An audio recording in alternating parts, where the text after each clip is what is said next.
안녕하세요. 저는 30대 중반 여성입니다.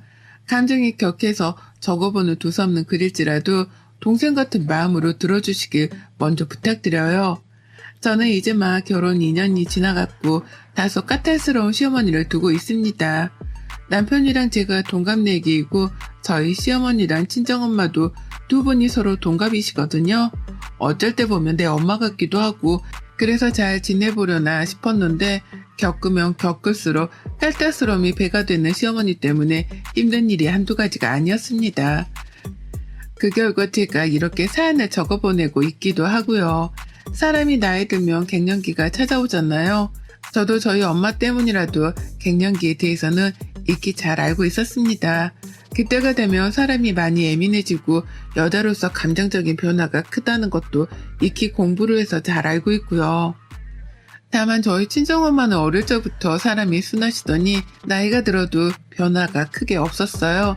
갱년기가 이미 찾아오긴 했지만 그에 대해서 힘들어 하신다거나 미치도록 감정적인 모습을 보이지도 않으셨고요.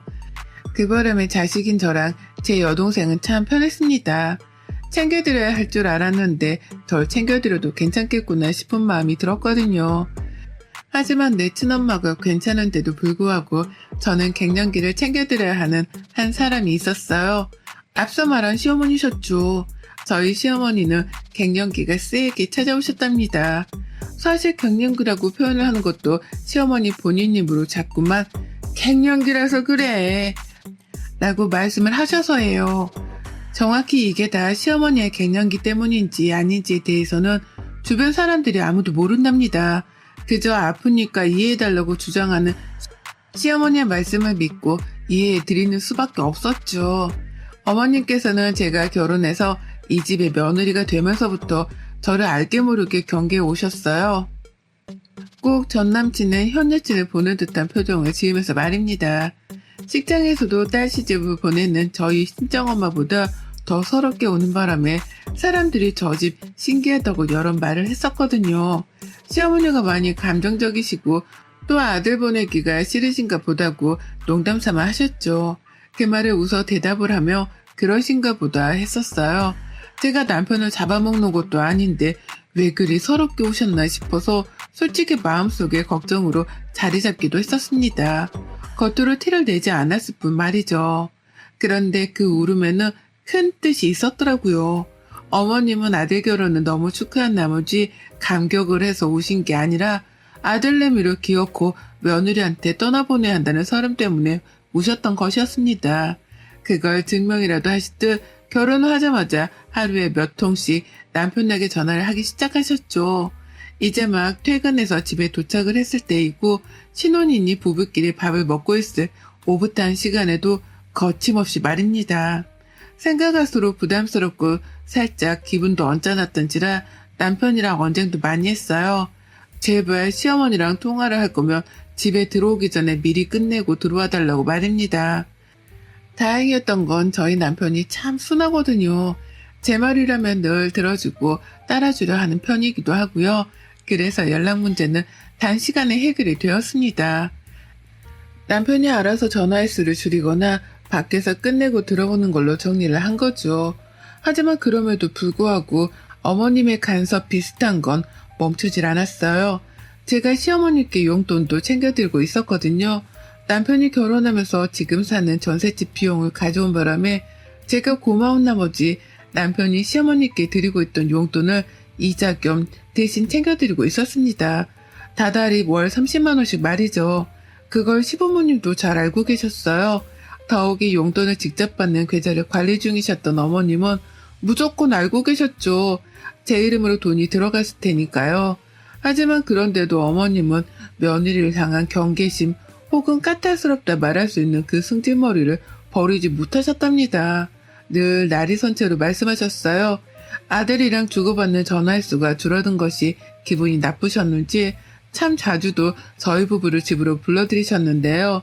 집으로 불러들일 때 뿐만 아니라 혼자서 반주 드시다가도 취기가 올라왔다 싶으면 꼭 제게 전화를 하셨습니다. 분명 말소리를 들어보면 취한 게 아니었음에도 불구하고 전화를 하셔서는 본인이 취했다는 걸 강조하며 말씀하셨죠. 우리 아들이 결혼을 하고 나니 나랑 멀어진 것이 생각할수록 섭섭하네. 라고 말이죠. 결혼한 아들이 새 가정을 일구고 와이프 옆에서 와이프부터 챙기는 게 당연한데도 뭐가 그리 섭섭하셨는지 그걸 가지고 섭섭하다며 술 취한 척 전화를 해와서 털어놓으시더라고요. 그런 말을 하면 제가 위로라도 할 줄 아셨는지 주절거리면서도 털어놓으셨답니다. 그리고서는 그걸 갱년기 때문이라고 말씀하셨죠. 처음엔 저도 정말 갱년기 때문인가 보다 했는데요. 조금 더 잦은 전화를 받고 시어머니 입에서 아들 밥 걱정이 나오기 시작하면서부터는 이게 갱년기 때문이 아니란 걸 확신했답니다. 왜냐고요?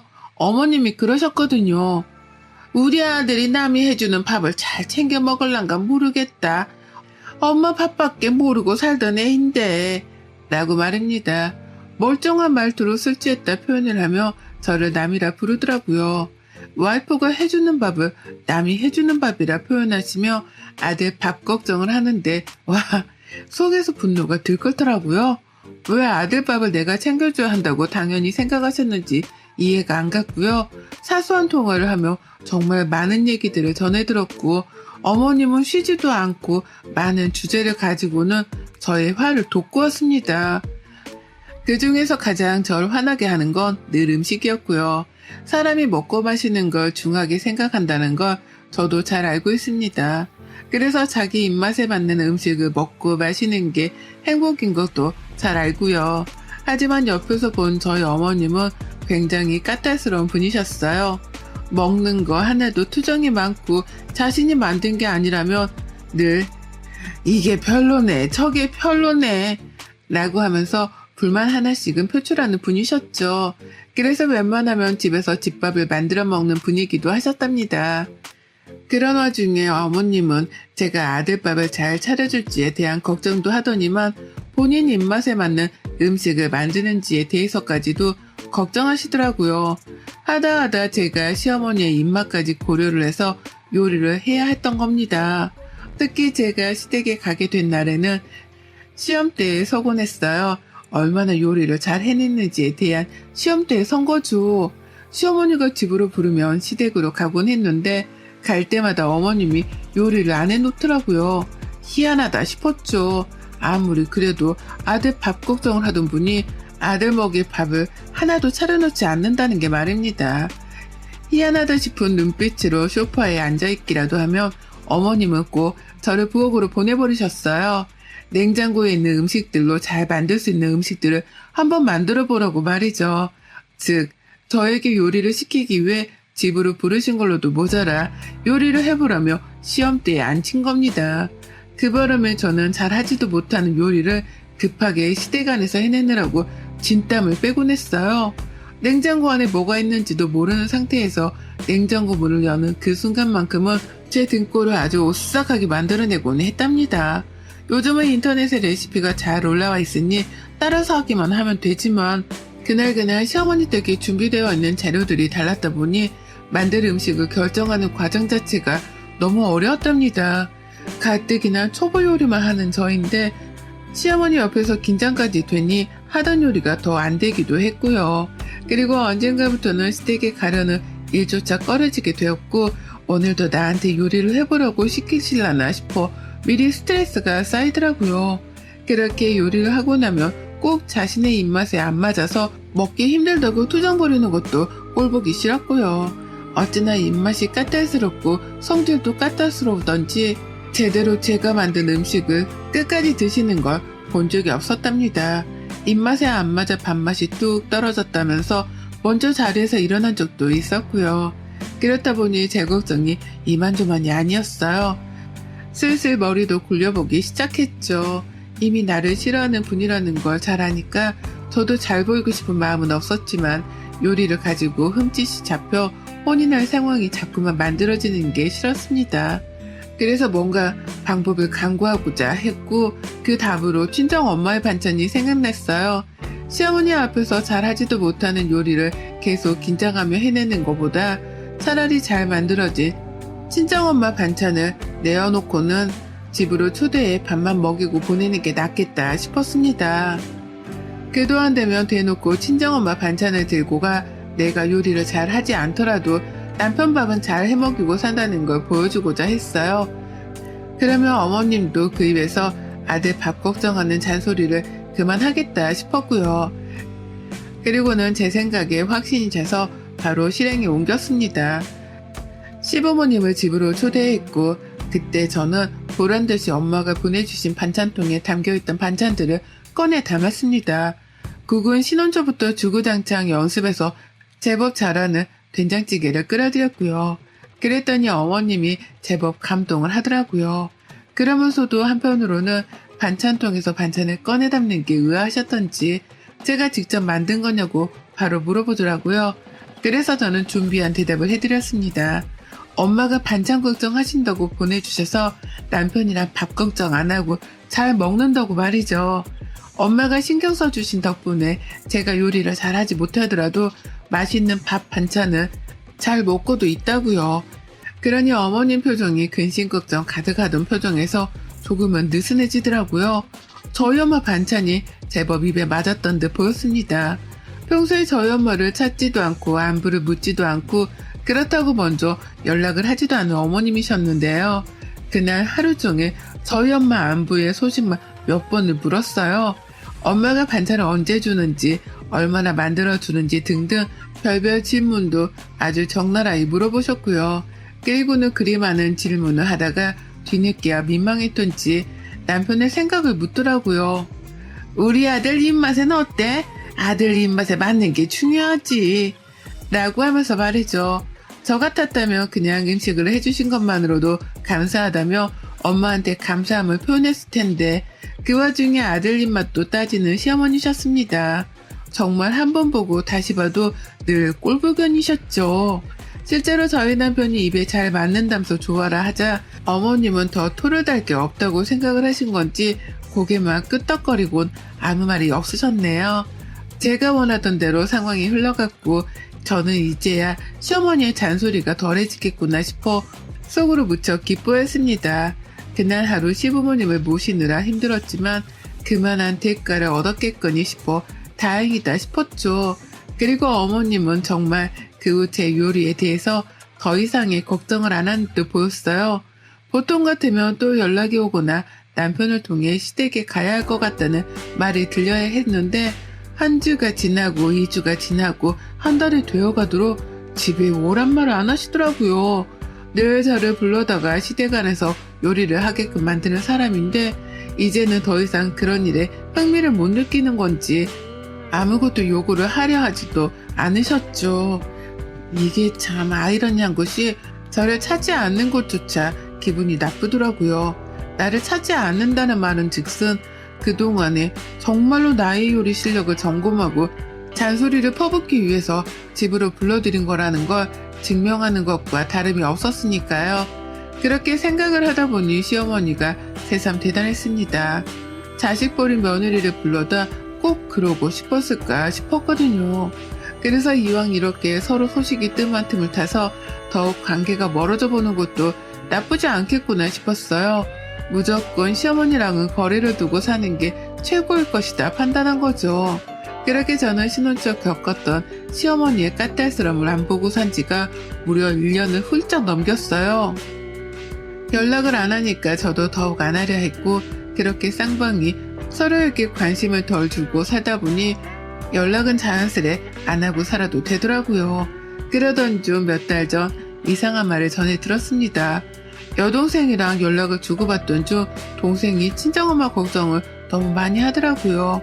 물어보지도 않았는데 엄마가 요즘 힘들대. 엄마가 자꾸 서있고 움직이고 하니까 전만큼 하루가 즐겁지도 않대. 라는 식으로 엄마가 감정적으로 그리고 체력적으로도 힘들다는 소리를 말끝마다 해대며 걱정을 했습니다. 너무 우려스러웠죠. 갑자기 엄마한테 없던 갱년기 증상이라도 터져 나온 것이냐며 여동생한테 정말 모르겠어서 막 질문을 했어요. 그러자 동생은 처음엔 대답을 회피하더니만 대화의 끝에서 결국 솔직하게 털어놓더라고요. 이게 다 저 때문이라고 말이죠. 다른 사람도 아닌 언니가 엄마를 힘들게 할 줄은 몰랐다면서 실망했다는 말과 함께 이 말을 남기고 전화를 뚝 끊어버렸습니다. 언니는 시어머니한테 전에 엄마 반찬 좀 그만 받아가시라고. 우리 엄마가 언니는 시엄마 주방장이야. 뭐야? 라고 말입니다. 참고 참다 터뜨린 동생의 화가 모두 다 전해졌고 그제서야 저도 알아차렸죠. 저희 시어머니가 친정엄마한테 반찬을 받아먹고 있었다는 사실이 말입니다. 그때부터 찬찬히 생각했어요.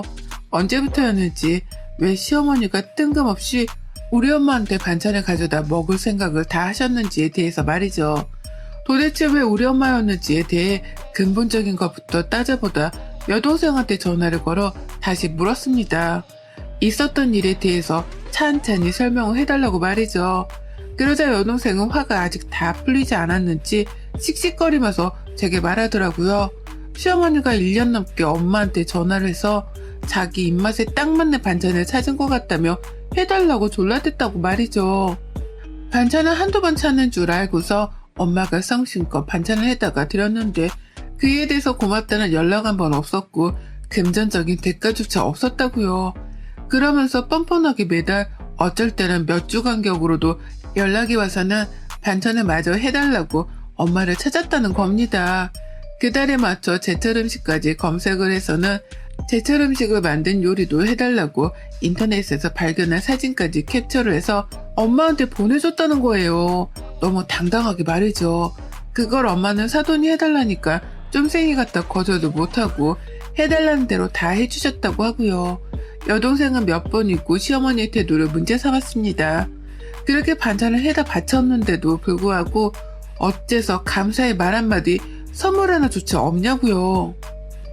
그렇게까지 요구를 했으면 적어도 반찬 재료값이라도 가져다 줘야 하는 게 정상이 아니냐고요. 죄다 처음 들어보는 말이어서 정말 시겁할 정도로 충격을 받았습니다. 시어머니가 저한테서 까탈스러운 것이 잠잠하다 싶어서 그냥 저랑 거리를 두고서 잘 살고 계시다 싶었는데 그게 아니라 뒤에서 제가 아닌 제 친정 엄마한테 감히 연락을 하셔서는 반찬을 해달라 요구를 하고 계셨더라고요. 그러고 나서야 지난 날들의 일들이 머릿속을 파노라마처럼 스쳐 지나갔습니다. 휘리릭 지나가는 과거의 일들 중 딱 하나가 뇌리에 딱 꽂히더라고요. 더 이상 시어머니 앞에서 요리를 하지 않기 위해 저희 집으로 시부모님을 2분 다 초대한 날 기다렸다는 듯이 내보였던 친정엄마의 반찬들. 제 손으로 친정엄마의 반찬들을 받아다가 시어머니께 먹여드리며 아들 밥 걱정은 하지 말라고 했었는데요. 생각해보니 그게 시어머니가 저희 엄마 반찬을 드신 첫날이었습니다. 그러니까 제 손으로 시어머니께 저희 친정엄마 반찬을 먹여드린 거예요. 저희 엄마 반찬에 푹 빠지게 만든 거고요. 어쩐지 그날 엄마 반찬을 먹고 눈을 휘둥그레 뜨더니 그게 다 맛있어서 그랬나 보더라고요. 전 그런 줄도 모르고 더 이상 저한테 전화로 집에 오란 소리를 안 하시길래 찰거머리 하나가 떨어져 나갔다 생각하며 즐거워라 했었던 거고요.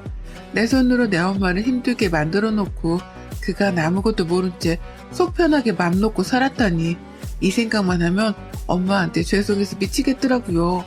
당장 친정으로 찾아갔고 엄마한테서 자초지정을 들었습니다. 엄마는 제게 그간 있었던 일을 털어놓으며 사돈 너무하다고 눈물까지 글썽이셨어요. 없던 갱년기가 생긴 것 같다며 어떻게 같은 처지에 반찬을 해달라 봐라 그런 부탁을 하면서 사례 한 번을 안 하냐고 말이죠. 그리고 전 엄마한테 시어머니를 대신해 사과를 드렸고 그 자리에서 시어머니가 부탁하셨던 반찬값으로 돈을 입금해 드렸어요. 500만 원을 나눠서 말이죠. 그것보다 더 해드리고 싶었는데 앞으로 차근차근히 돈으로라도 엄마가 일한 값을 갚아드려야겠다고 굳게 다짐했습니다. 반찬값보다는 훨 넘치는 금액이었지만 다른 사람도 아닌 우리 엄마가 시어머니 때문에 마음고생이 몸고생하셨을 생각을 하니 500만 원도 모자라게만 느껴졌어요. 그래서 일단 되는 대로 돈을 나눠서 입금해 드렸고 엄마랑 약속도 했네요. 더 이상 이런 일이 없을 거라고 말이죠. 당연히 엄마는 돈을 받고 싶지 않아 하셨지만 무슨 일이 있어도 제가 갚아드리고자 했답니다. 그리고 전 그날부로 시어머니께 들어가던 월 30만 원의 용돈을 끊어버렸어요. 맘 같아선 그동안 보내드린 돈도 싸그리 다 수거해오고 싶은 걸 꾹 눌러 참았습니다. 그리고 그달 용돈을 안 보내드렸더니 어머님이 바로 칼같이 전화를 해와서는 용돈의 여부를 묻더라고요. 그래서 전 답해드렸죠. 저희 엄마한테서 그동안 반찬 받아가셨다면서요? 그 대가 한번 지불하지도 않고 말이죠. 앞으로 그간 어머님이 받아가신 저희 엄마 반찬값에 노동값까지 다 받아낼 거니까 당분간, 아니 최소 1년 동안이라도 용돈은 꿈도 꾸지 마세요. 라고요. 그리고는 바로 전화를 끊고 차단을 눌렀어요.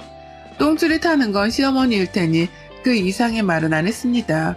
말을 섞기도 싫었네요. 그리고 이 사실을 남편에게도 털어놨고 저희 여동생까지 집으로 찾아와서는 남편 앞에서 그간 친정엄마가 겪었던 서름을 막 표출했어요. 다 남편에게 죄책감을 심어주기 위해서였고, 남편은 정말로 자기 엄마 때문에 장모님이 고생하셨다는 사실이 충격이었는지 여동생에게 사과를 하다못해 친정으로가 저희 엄마 앞에서 빌었답니다. 자기 엄마를 용서해달라고 말이죠. 사회생활을 못해봐 살해를 한다는 생각조차 못한 것 같다며 몇 번이고 이해를 바라더라고요. 엄마는 당연히 마음이 너그러우시니 용서를 하셨지만 전 아니었습니다. 엄마의 입장은 엄마의 입장이고 제 입장은 제 입장이었어요. 그래서 저는 끝까지 최소 1년간 시어머니께 용돈을 안 드리기로 한 계획을 처리하지 않기로 했고 남편과도 합의를 맞췄답니다. 저의 큰 그림은 1년간 용돈을 안 드리는 것 말고도 그냥 그대로 평생 쭉 용돈을 안 챙겨드릴 생각이고요. 남편도 그런 제 마음을 짐작했던지 사실 용돈을 따로 드리기까지 할 필요는 없지 라면서 풀죽은 강아지 마냥 제 눈치를 보더라고요. 그러는 사이 어머님은 자신을 차단하지 않은 제 남편에 이어서 저희 친정 엄마한테까지 연락을 해 사과를 하시고 제 마음 좀 돌려달라 설득하기 시작하셨답니다. 며느리가 자신한테 오해가 쌓인 것 같다고 하면서 저희 엄마한테는 그간의 반찬값을 보내주겠다는 말도 하셨다더군요. 마음에도 없는 소리였죠. 그래서 전 엄마의 핸드폰에서도 시어머니를 차단했습니다. 그리고 얼마 전 저희 전셋집 계약이 만료되었는데요. 저 친정으로 학교에 들어가 살기 시작했어요. 남편도 그러자고 했고요. 둘 다 직장 다니고 바쁘게 사느라 집안일을 잘 하지도 못하고 특히 밥하는 걸로 여전히 힘들어하는 저였는데요. 그간에 친정엄마가 반찬을 몇 번씩 가져다 주셨는데 이왕 전세 기간이 끝나서 이사를 하게 된 김에 친정으로 들어가 먹던 반찬 먹으며 지내보자 합의를 하게 된 것이었습니다. 당연히 새 집을 찾으면 이사를 나갈 테지만 지금 당장은 친정에서 맘 편히 출퇴근하며 지내보는 걸로 끝을 봤고요. 남편은 여전히 자기 엄마에 대한 미안함이 있어서 그런지 제가 친정에 들어가 살자고 먼저 제안을 했을 때 아무 대꾸도 안 한 채 무조건 그러자고 수긍만 했어요. 그리고 전 그런 남편과의 수월한 합의 덕분에 친정으로 들어와 살게 되었고 예상했던 대로 시어머니가 난리가 나셨답니다. 며느리한테서 차단까지 당한 마당에 아들은 친정으로 처가살이를 들어갔다는 사실이 받아들이기 힘들었던지 남편한테 연락해서 집 나오라고 집 사는 돈을 보태주겠다는 말까지 하시면서 아들을 처가에서 끄집어내려 난리도 아니세요. 저하고는 연락도 안 되니 지금 속이 답답하다 못해 천불이 나고 계실 테고요. 하지만 저는 입 닫고 귀 닫고 눈 닫아가며 시어머니를 무시하렵니다. 이렇게 될 줄은 몰랐지만 남편이 처가살이 하는 것에 대해서 시어머니가 싫어하고 계신다면 최대한 오래 처가에서 머물게 하려고요. 그래서 우리 엄마가 1년간 시모한테 반찬을 가져다 바친 것만큼이나 시어머니 맘고생도 시켜드릴 예정이랍니다. 그러게 왜 잠자는 사자꽃들은 건드려서 아들을 처가살이까지 시키고 마음고생을 사서 하는지 모르겠네요. 시작은 어머님이 먼저 시작하셨으니 끝은 제가 낼 겁니다. 소중한 어머님 아들의 처가살이 고생은 없겠지만 불편할 텐데 끝까지 지켜봐 주세요, 어머님. 여러분의 생각은 댓글로 남겨주세요.